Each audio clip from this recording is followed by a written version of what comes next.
నమస్తే, welcome to Disha TV. Karnataka కాంగ్రెస్లో మళ్ళీ చిచ్చు రేగుతూ ఉంది. సీఎం మార్పు విషయంపై అటు అధిష్టానానికి పెద్ద సవాల్గా మారింది. గతంలో ఒకసారి మనం చూసుకున్నట్లయితే ఎప్పుడైతే సిద్ధరామయ్య అక్కడ సీఎంగా ప్రకటించిన తర్వాత డిప్యూటీ సీఎంగా డీకే శివకుమార్కి అవకాశాలు ఇవ్వడం జరిగింది. అవకాశాలు ఇచ్చిన తర్వాత కూడా తను గతంలో నుంచి కావచ్చు ఇప్పుడు కూడా అక్కడ వాళ్ళు ఉన్నటువంటి హైకమాండ్ పైన చాలా పెద్ద ఎత్తున ప్రెజర్ తెస్తూ ఉన్నాడు. ప్రెజర్ తేవడమే కాకుండా తనకు పక్కాగా సీఎం పదవి ఇవ్వాలంటూ కూడా పలుమార్లు ఈ మధ్యలో చాలా గట్టిగా ఒత్తిడి చేస్తుండడంతో ఈరోజు సిద్ధరామయ్యకి ఢిల్లీ నుంచి పిలుపు వచ్చిందంట. సో ఢిల్లీకి వెళ్తా ఉన్నాడు. ఢిల్లీకి ఒక్కడే వెళ్ళటం లేదు, తనతో పాటు మంత్రులను ఎమ్మెల్యేలను కూడా ఒక 100 మంది ఎమ్మెల్యేలను తీసుకొని వెళ్తా ఉన్నాడంట. ఎందుకు తీసుకొని వెళ్తా ఉన్నాడు, అసలు ఏం జరుగుతూ ఉందంటే వాస్తవానికి డీకే శివకుమార్ గత కొద్ది రోజులుగా తనకు సీఎం పదవి కావాలి, చెప్పినటువంటి గడువు ముగిసింది. గతంలో అధిష్టానం తనకి ఇచ్చినటువంటి మాటల ప్రకారం తనకు కావాల్సినటువంటి ఏవైతే పదవులు ఇచ్చినటువంటి హామీలు కావచ్చు అన్నీ చెప్పడం జరిగింది. చెప్పిన తర్వాత కూడా శివకుమార్ ఎక్కడ కూడా కాంప్రమైజ్ అయ్యేటువంటి పరిస్థితి కనబడడం లేదు. శివకుమార్ కాంప్రమైజ్ కావడం కాకుండా అక్కడ అధిష్టానం పైన పెద్ద ఎత్తున తను ప్రెజర్ పెట్టడంతో సో అధిష్టానం ఇప్పుడు దీనికి ఫుల్ స్టాప్ పెట్టాలని ఒక ఆలోచన అయితే ఉందట. అయితే ఎప్పుడైతే ఢిల్లీ నుంచి ఫోన్ రావడంతో అటు మీడియాకి కూడా ఆయనకు సమాచారం ఇవ్వడం జరిగింది. సిద్ధరామయ్య గారు తను ఢిల్లీకి వెళ్తున్నట్టు, అది కూడా మంత్రుల బృందంతో కలిసి వెళ్తున్నట్టు ఢిల్లీ నుంచి పిలుపు వచ్చిందని అడిగారు. అయితే ఎందుకు ఏమిటంటే కూడా తను వచ్చిన తర్వాత కూడా చెప్తానని చెప్పడం జరిగింది. అయితే ఇప్పుడు హస్తినాలో రేపేం జరగబోతుంది అనేది కూడా పెద్ద ఎత్తున టాపిక్ జరుగుతాయి. ఎందుకంటే గతంలో ఒకసారి మనం చూసుకున్నట్లయితే చాలాసార్లు ఢిల్లీ పిలుపునిచ్చారు, కొద్దిగా పిలిచి కూర్చోబెట్టి మాట్లాడి వారికి ఉన్నటువంటి ఏదైతే ఇద్దరిని కూర్చోబెట్టి మాట్లాడించి సంజాయించే పరిస్థితి ఇచ్చారు. కానీ ఇప్పుడు ఆ పరిస్థితి లేదు. సీఎం పదవి కావాలని కూడా డీకే శివకుమార్ పట్టుబడతా ఉన్నారు. ఇట్లాంటి టైంలోనే తన బల ప్రదర్శన ఎంతో, తనకు ఉన్నటువంటి బలం ఎంతో సిద్ధరామయ్య ప్రూవ్ చేసుకోవాలని హుటాహుటిన ఢిల్లీకి వెళ్తున్నట్టు సమాచారం. అదేవిధంగా మరి అందరికీ పిలుపు వచ్చి మరి శివకుమార్కి ఎందుకు పిలుపు రాలేదంటే శివకుమార్ కూడా మీరు కొద్ది రోజుల క్రితం ఒకసారి చూసుకుంటే ఆయన ఒక మాట అన్నారు, ముందు మంచి రోజులు రాబోతూ ఉన్నాయి, మంచి రోజులు వస్తూ ఉన్నాయని కూడా ఆయన పిలుపునివ్వడం జరిగింది. సో దీని వెనుక ఉన్నటువంటి మర్మం ఏంది, సీఎం మార్పు జరగబోతా ఉందా, సీఎం మార్పు తథ్యమా అంటే ఆయన చేస్తున్నటువంటి వ్యాఖ్యలు కావచ్చు, ఆయన గతంలో చెప్పినటువంటి వ్యాఖ్యలు కావచ్చు, ఏం జరగబోతా ఉందని కూడా కొద్దిగా అక్కడ రాజకీయ మార్పులు అయితే కనపడతా ఉంది. ఆయన మళ్ళీ సీఎం కాబోతున్నారనే కొన్ని అంశాలు అయితే తెరపైకి రావడం జరిగింది. అయితే వాస్తవానికి అక్కడ ఉన్నటువంటి పరిస్థితులు ఒకసారి చూసుకుంటే అక్కడ సిద్ధరామయ్యకు అంత అపోజిషన్గా కావచ్చు లేకపోతే అంత నెగిటివ్ ఏం లేదు. సో ప్రస్తుతానికి ఇక్కడ డీకే శివకుమార్ ఎప్పటి నుంచో తను సీఎం అవుతాడని ఎలక్షన్ అయిపోయిన తర్వాత అవుతాడు అనుకున్నారు, కానీ అక్కడ ఉన్నటువంటి పరిస్థితుల రీత్యా అక్కడ సిద్ధరామయ్యని సీఎం చేశారు.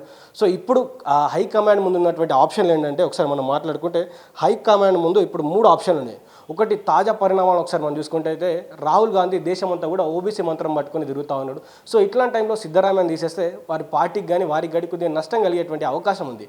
సో ఇట్లాంటి సమయంలో వారి ఎవరైతే కుటుంబ సభ్యులు ఉన్నారో డీకే శివకుమార్ వాళ్ళ కుటుంబ సభ్యులకి మరి తన తమ్ముడైనటువంటి తన సోదరుడికి మరి రాజ్యసభ సీట్ ఏమైనా ఇస్తారా, రాజ్యసభ సీట్ ఇచ్చి తననేమన్నా సర్దుబాటు చెప్పే అవకాశం ఉంది. ఎందుకంటే తన దగ్గర ఇప్పుడు హోంశాఖతో పాటు ఇంకా మిగతా శాఖలు ఇచ్చి తనకి ఇంకేమైనా వేరే పదవులు కావచ్చు లేకపోతే ఇంకా వేరే ఏమన్నా ఇచ్చి తనని సర్దుపెట్టే అవకాశం ఉంటుంది. లేకపోతే యథావిధిగా తను కోరుకున్నట్టే తనకు సీఎంనిచ్చి లేకపోతే ఇప్పుడు ఎవరైతే సిద్ధరామయ్య గారు ఉన్నారో తనకు రాజ్యసభ సీట్ ఇచ్చి అక్కడ ప్రతిపక్ష నేతగా ఉంచే అవకాశం కూడా కనిపిస్తూ ఉంది. ఇంకో విషయం మాట్లాడుకుంటే ఇప్పుడు వీళ్ళిద్దరిని కాదనకుండా ఇంకో చర్చ కూడా తెరపైకి వస్తూ ఉంది. ఎవరైతే ఏఐసీసీ అధ్యక్షుడు మల్లికార్జున ఖర్గే గారు ఉన్నారో తనకు సీఎం పదవి ఇస్తే ఈ ఇరు వర్గాల మధ్య గొడవ అనేది ఉండకుండా ఉంటుందని వాస్తవానికి అది కూడా అధిష్టానం ఆలోచిస్తుందంట. సో అధిష్టానం ఆలోచించిన దాంట్లో మరి డీకే శివకుమార్కి పగ్గాలు రాబోతా ఉన్నాయా లేకపోతే ఇటు సిద్ధరామయ్యకి పగ్గాలు రాబోతాయనే విషయం కూడా చాలా మారుతూ ఉంది, పరిణామాలు మారుతూ ఉన్నాయి. అయితే అక్కడ ఉన్నటువంటి వారి అధిష్టానానికి ఒక పెద్ద చికాకులా మారింది ఇప్పుడు. ఎందుకంటే గతంలో ఒకసారి మనం చూసుకున్నట్లయితే ఎప్పుడైతే సిద్ధరామయ్య గెలిచిన తర్వాత డీకే శివకుమార్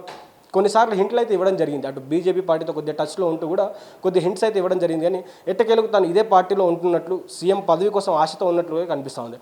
అయితే ఇప్పుడు అధిష్టానం ఏం చూస్తుందంటే వారి బలాబలాలు చూసి మరి సీఎం పదవి మార్పు, ఎందుకంటే దాదాపు 2.5 సంవత్సరాల దగ్గర వస్తుండడంతో మరి ఆయనకి ఏమైనా పదవి మరి మార్పు చేసే అవకాశం ఉందా, మరి ఢిల్లీకి ఎందుకు వెళ్తున్నారు, ఈయనను ఎందుకు పిలవలేదు ఢిల్లీకి, మరి ఢిల్లీకి పిలిచి మరి సిద్ధరామయ్యని ఏమన్నా సర్దుబాటు చెప్పే అవకాశం ఉందా, ఆయనకు రాజ్యసభ సీట్ ఇచ్చి అదేవిధంగా ప్రతిపక్ష నేతగా ఆయనకు అవకాశం ఇచ్చి అక్కడ రాజ్యసభలో ఆయన కూర్చోబెట్టి ఇక్కడ ఈయన సీఎం చేస్తారా.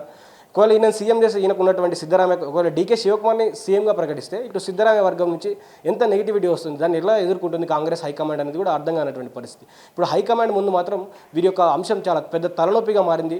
ఈ తలనొప్పిని అక్కడ ఉన్నటువంటి హైకమాండ్ ఏ విధంగా దీన్ని సర్దుబాటు చెప్తుంది. ఎందుకంటే గతంలో మనం ఇప్పుడు కూడా మన కేరళ సీఎం విషయంలో కూడా చాలా వరకు కూడా వారికి ఒక అంశం అయితే తెరపైకి వచ్చింది. సీఎంని ఎన్నుకోవాలంటే కూడా చాలా రోజులు పడింది వారికి. సో ఎన్నుకోవాల్సినటువంటి తరుణంలో అటు కేసీ వేణుగోపాల్కి కొద్ది వారు పక్కన పెట్టేసి మిగతా సతీష్కి ఇవ్వడం జరిగింది. అది కూడా చాలా రోజుల చర్చల తర్వాత. సో కాంగ్రెస్ పార్టీలో చర్చలు అనేది సహజం. చర్చలు జరిగిన తర్వాత అక్కడ వారు ఉన్నటువంటి అవతల వ్యక్తి అలగడం సహజం, వీళ్ళు సర్దుబాటు చెప్పడం సహజం.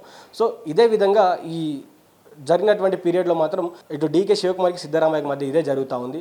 మరి ఈ తరుణంలో మరి ఢిల్లీకి కేసీ వేణుగోపాల్ గారు ఓన్లీ సిద్ధరామయ్యని మాత్రం ఎందుకు రమ్మన్నారు, అది కూడా మంత్రుల బృందంతో ఎందుకు రమ్మన్నారు? సో మంత్రుల బృందంతో రమ్మంటున్న తరుణంలో ఆయన ఎమ్మెల్యేలను కూడా ఎందుకు తీసుకుపోతా ఉన్నాడు? 100 మంది ఎమ్మెల్యేలను కూడా తీసుకుపోతున్నటువంటి తరుణంలో కనిపిస్తూ ఉంది. ఇప్పుడే శివకుమార్ కూడా మాట్లాడుకుంటూ ఢిల్లీ పెద్దలు నన్ను కూడా పిలిస్తే నేను ఢిల్లీకి వెళ్తాను, నన్ను ఎవరు పిలవలేదు, పిలుస్తారని నమ్మకం అయితే ఉంది, పిలిస్తే వెళ్తానని కూడా ఆయన వ్యాఖ్యానం చేయడం జరిగింది. చూద్దాం అసలు ఢిల్లీకి ఆయన కూడా వెళ్తారా, మరి సీఎం మార్పు తథ్యమేనా, లేకపోతే వీరిద్దరిని కాదనుకుంటే అటు మల్లికార్జున ఖర్గే గారికి ఏమైనా సీఎం పదవి ఇచ్చే అవకాశం ఉందా లేదా కూడా చూద్దాం. సో ప్రస్తుతానికైతే అక్కడ కుర్చీలాట జరుగుతూ ఉంది. మరి ఎవరు మరి తిరిగి మరి సిద్ధరామయ్య కుర్చీ సంపాదించుకుంటాడా, లేకపోతే డీకే శివకుమార్కే మళ్ళీ కొత్తగా కుర్చీ ఇచ్చి మరి కొత్తగా ప్రమాణ స్వీకారం చేపిస్తారా? ఇప్పుడైతే కర్ణాటక రాజకీయాల్లో కాంగ్రెస్ పార్టీకి సంబంధించినటువంటి రాజకీయాల్లో కొద్దిగా చిచ్చు అయితే రేగుతూ ఉంది. అక్కడ ఉన్నటువంటి పరిస్థితులు మాత్రం కొద్దిగా అతలాకుతలంగానే ఉన్నాయి. ఒక సైడ్ పార్టీ నిర్ణయం తీసుకుంటే ఇంకా కొద్దిగా పార్టీకి డ్యామేజ్ అయ్యే అవకాశాలు అయితే ఉన్నాయి. కొద్దిగా గందరగోళం ఉన్నటువంటి పరిస్థితుల్లో మరి హైకమాండ్ ఎలాంటి నిర్ణయం తీసుకుంటే, హైకమాండ్ ఎలాంటి వారికి హామీలు ఇస్తుంది, హామీలు ఇచ్చి వారిని ఇద్దరిని సర్దుబాటు చేస్తుంది, నిజంగానే మరి వారి యొక్క తమ్ముడు ఎవరైతే శివకుమార్ వాళ్ళ తమ్ముడికి మరి రాజ్యసభ సీట్ ఏమైనా ఆఫర్ చేస్తారా, తనకి ఇంకేమైనా మిగతా శాఖలు ఏమైనా ఇస్తారా, లేకపోతే కాంట్రాక్ట్స్ కానీ వివిధ రకాలైనటువంటి ఈ సర్దు చెప్పడంలో వివిధ రకాలైనటువంటి అంశాలు ఉంటాయి కాబట్టి ఇలాంటి అంశాలు ఏమైనా చెప్పి మరి వారి కుటుంబాన్ని ఏమైనా వారికి సంబంధించినటువంటి అంశాలన్నీ చెప్పి కూడా వారిని సంతృప్తి పరుస్తారా లేదా కూడా వేచి చూద్దాం. రేపు ఢిల్లీలో ఏం జరగబోతా ఉంది, ఢిల్లీ మీటింగ్ అయిపోయిన తర్వాత మరి కర్ణాటక కొత్త సీఎం రాబోతున్నాడా లేదా అని కూడా వేచి, ఎందుకంటే ఆయన మాటలు మాత్రం అదే విధంగా అనిపిస్తుంది. డీకే శివకుమార్ చెప్పినటువంటి మాటలు మాత్రం రానున్నటువంటి రోజులు మంచి రోజులు రాబోతా ఉన్నాయి కూడా ఆయన చెప్పడం జరిగింది. మరి చూద్దాం నిజంగానే మరి డీకే శివకుమార్ అక్కడ ఉన్నటువంటి పరిస్థితుల్లో మరి ముఖ్యమంత్రి అవుతాడా లేదా అనేది కూడా వేచి చూద్దాం రేపటి వరకు. చూస్తున్నానండి దిశ టీవీ.